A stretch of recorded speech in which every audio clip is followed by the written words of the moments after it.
नमस्कार. किरण विभूते, जिल्हा परिषद शिक्षक, देवगाव खुर्द, परांडा तालुका, धाराशिव. पूरग्रस्त परिस्थितीमुळे शाळेची झालेली परिस्थिती माझ्या रचनेच्या माध्यमातून. देवा, आमच्या सोबत शाळा करणं बंद कर आणि आमची पाण्यात बुडालेली शाळा पुन्हा चालू कर. तो पाऊस शाळेत दाखल झाल्यापासून माझी हजेरी पाण्यात आणि दप्तर मात्र माळ्यावरच्या गोण्यात. माझा बसायचा बेंच पण चिखलात माखलाय, जिथं बसून कधी काळी भविष्याचा बेत मी आखलाय. आता जिकडं तिकडं पाणीच पाणी आणि वर्गात बसायची मात्र केली सानीबानी.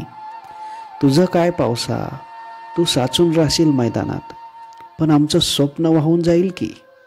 असाच कोसळत राहिलास तर आमच्या बी डोळ्याला महापूर येईल की. तू बैमान होऊन थैमान घालणार असशील तर आजपासून तुझी कट्टी. नापास करीन तुला आणि देईन आमच्या काळजातनं कायमची सुट्टी. बघ बाबा देवा, लाव एकदाचा निकाल त्याचा. नाहीतर विद्येचं मंदिर असाच बर्बाद करणार असशील तर तुझ्या मंदिराची घंटा आम्ही तरी वाजवू कशाला. धन्यवाद. शेअर करा आणि मदत करा.